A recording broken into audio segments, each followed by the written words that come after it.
अस्सलाम वालेकुम everyone, welcome to Farwa Khalid novels official channel. कैसे हैं आप सब? उम्मीद करती हूँ आप सब खैरियत से होंगे। इससे पहले कि नावल का आगाज़ करें, जल्दी से जाकर हमारे चैनल को सब्सक्राइब करें, वीडियोस को लाइक करें, बेल आइकन प्रेस करना ना भूलें ताकि आने वाली तमाम वीडियोस की नोटिफिकेशन आपको मिल सकें। नावल इश्कबाज अज़ कलम फरवा खालिद किस्त नंबर 7। देख लिए अपने भाई के करतूत, ये रंगरलियां मनाता फिर रहा है वो बाहर, इसीलिए अपनी बहनों का ख्याल नहीं है ऐसे। बाहर पैसे लुटाता फिर रहा है और वो तुम्हारा वो खानदान तो ऐसे बिहेव कर रहा है जैसे 70 लाख देकर मुझ पर और मेरी 7 पुश्तों पर बहुत बड़ा एहसान कर दिया हो। इब्रार पूरी रात घर से बाहर रहा था और अब दिन के वक्त नशे में झूलता घर आकर नरमीन पर चिल्ला रहा था। वो हाथ में पकड़ी एक शराब की बोतल तोड़ चुका था, जबकि दूसरी से घूंट घूंट शराब अपने अंदर उतारता पूरे घर में बदबू फैला चुका था। इसकी हालत देख नरमीन हमनों को अपनी बाहों में भरे एक जानिब दीवार से लगी सहमी खड़ी थी।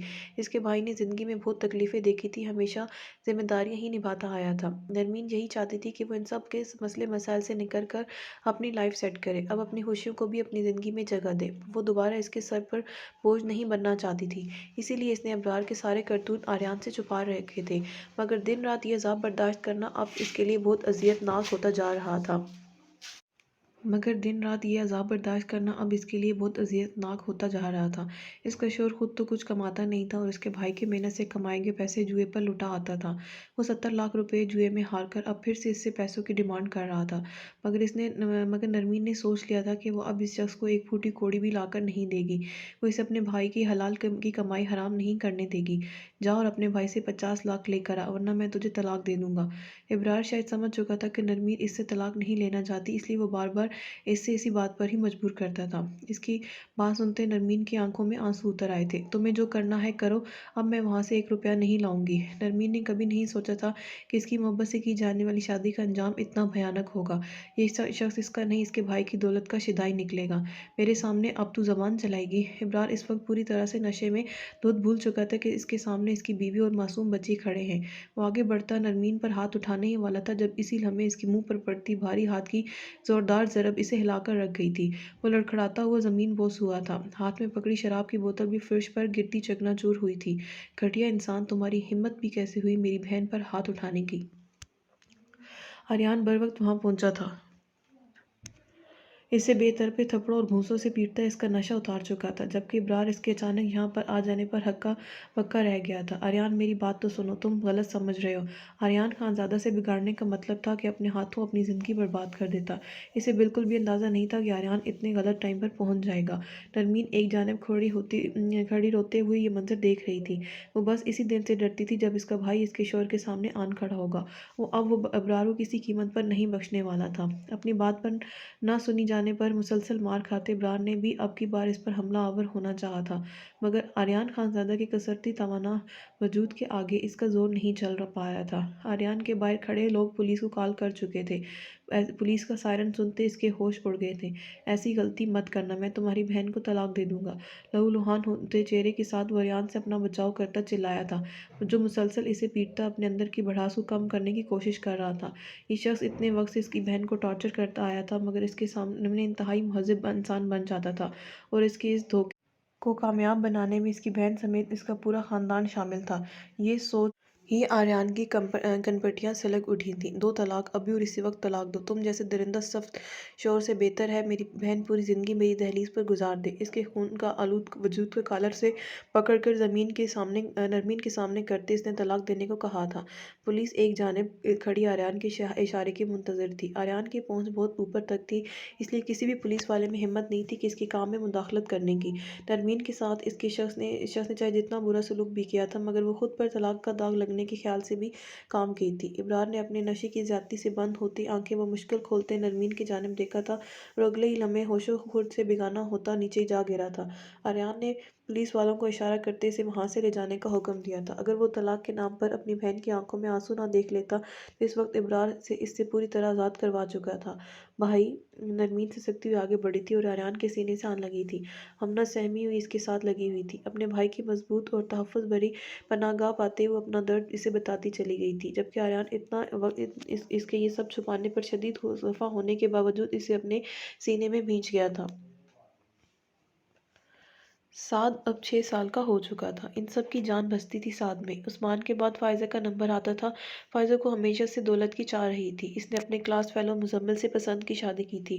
وہ ایک متوسط گھرانے سے تعلق رکھتے تھے۔ ان کے والد بخشی صاحب کی اپنی کپڑوں کی ایک فیکٹری تھی جسے ان کے بعد عثمان ہی دیکھ رہا تھا، لیکن عثمان کی اچانک موت کے بعد وہاں جاب کرتے کچھ پرانے لوگوں نے قبضہ کر لیا تھا۔ جعلی کاغذات بنوا کر انہوں نے فیکٹری اپنے نام کروا لی تھی۔ ان ماں بیٹیوں نے اپنی فیکٹری واپس لینے کی بہت کوشش کی تھی، مگر وہ اکیلی عورتیں کب تک بھاگ دوڑ کرتی۔ امینہ بیگم کو ان کی بیٹیوں اور بہو کے حوالے سے ڈرا دھمکا کر خاموش کروا دیا گیا تھا۔ پولیس اور تمام ادارے انہیں گنڈوں کے ساتھ ملے ہوئے تھے۔ اپنی عزت بچانے کی خوف سے ان لوگوں نے سب کچھ اللہ پر چھوڑتے خاموشی اختیار کر لی تھی۔ گھر کے حالات مزید خراب ہوتے چلے گئے تھے۔ بسمہ نے جاب اور امینہ بیگم نے کپڑے سلائی کر کے گھر کا خرچ چلائے رکھا ہوا تھا۔ مسفرہ نے بہت مشکل حالات میں اپنی تعلیم مکمل کرتے اپنا MBBS کمپلیٹ کیا تھا۔ وہ بہت ذہین سٹوڈنٹ تھی۔ اسکالرشپ پر اس نے اپنی تعلیم مکمل کی تھی۔ ہاؤس جاب کرنے کے بعد وہ اب ایک ہاسپٹل میں جاب شروع کر چکی تھی، جس کے بعد امینہ بیگم اور بسمہ کا بوجھ کافی حد تک ختم ہو چکا تھا۔ فائزہ اپنی لائف میں مگن تھی۔ اس کا اس چھوٹے سے کرائے کے گھر میں دم گھٹتا تھا۔ یہ گھر اتنا چھوٹا بھی نہیں تھا، مگر فائزہ کے بے پناہ شاندار گھر کی نسبت کافی چھوٹا تھا، اس لیے وہ کم ہی آتی تھی، جس کی ایک اور وجہ بھی تھی۔ امینہ بیگم نے مزمل سے فیکٹری کے حوالے سے مدد مانگی تھی کہ وہ ان کے ساتھ عدالت کی پیشی پر ہی آ جائے۔ وہ اکیلی عورت ان مردوں کا مقابلہ نہیں کر سکتی تھی، مگر مزمل نے ان کی دشمنی میں پڑنے سے صاف انکار کر دیا تھا، جس پر فائزہ اپنی ماں سے شرمندہ سی تھی۔ پر امینہ بیگم نے کبھی ایسی کوئی بھی بات بیٹی پر نہیں جتائی تھی۔ وہ جانتی تھی مزمل کم ہی اس کی سنتا تھا۔ اس کے گھر کے لوگوں کو پسند نہیں تھی، صرف مزمل کی پسند تھی۔ اس وجہ سے اپنے گھر میں بہو کا وہ مقام نہیں مل پایا تھا جس کی وہ حقدار تھی۔ مسفرہ سب سے چھوٹی تھی، مگر اپنی بہن سے کئی زیادہ ذمہ دار اور دوسروں کا احساس کرنے والی۔ وہ خود سے بڑھ کر اپنی ماں اور بھابھی کا خیال رکھتی تھی۔ وہ تو بسمہ کو بھی اب جاب چھوڑنے کا کہتی تھی تاکہ وہ آرام سے سعد کے ساتھ ٹائم سپینڈ کر سکے، مگر بسمہ کا اسکول میں اچھا ٹائم گزر جاتا تھا، اس لیے وہ اپنی خوشی سے جاب کر رہی تھی۔ وعلیکم السلام۔ کیا حشر بنا لیا تم نے اپنا، اتنی سی شکل نکل آئی ہے تمہاری۔ انسان ہو تم، کوئی مشین نہیں کہ دن رات کا ہوش بھلا رکھا ہے، بالکل ہڈیوں کا ڈھانچہ بن کر رہ گئی ہو۔ امینہ بیگم آج پورے 2 دن کے بعد اس کی شکل دیکھتی اپنی خفگی پر کنٹرول نہیں رکھ پائی تھی۔ مسفرہ نے ان سے بچنے کی خاطر مدد طلب نگاہوں سے بسمہ کی جانب دیکھا تھا، جو اسے ہری جھنڈی دکھاتی سعد کو ہوم ورک کروانے لگی تھی۔ امی آپ بھی نا، اچھی خاصی صحت مند تو ہوں میں، ایک ڈاکٹر ہوں، اپنی صحت کا خیال تو رکھوں گی ہی نا، مسفرہ نے منہ بناتے کہا تھا۔ اسے اپنے متناسب سے فگر کو ہڈیوں کا ڈھانچہ کہا جانا سخت برا لگا تھا، جبکہ بسمہ اس کی شکل دیکھ اپنی مسکراہٹ نہیں روک پائی تھی۔ وہی تو حیران ہوں میں، پتہ نہیں کون بے وقوف لوگ تم سے علاج کروا رہے ہیں، جس ڈاکٹر کو اپنا خیال نہیں وہ پتہ نہیں ان کا کیسا علاج کر رہی ہوگی۔ امینہ بیگم آج اسے بخشنے کے موڈ میں بالکل بھی نہیں تھی۔ اچھا امی چھوڑیں، میں سمجھا لوں گی اسے۔ مسفرہ چائے پیو گی؟ مسفرہ کی نازک صورت دیکھ بسمہ کو مداخلت کرنی پڑی تھی، جس پر مسفرہ نے بھی تشکر بھری نگاہوں سے ان کی جانب دیکھا تھا۔ 3 چمچ شکر۔ بسمہ نے جیسے ہی کپ میں شکر مکس کرنا چاہا تو مسفرہ نے یاد دہانی کروائی تھی۔ اب دیکھ لو اس لڑکے کو، ایک کپ میں اتنا میٹھا کون پیتا ہے، دیکھنے والے کیسے مانیں گے کہ یہ ڈاکٹر ہے۔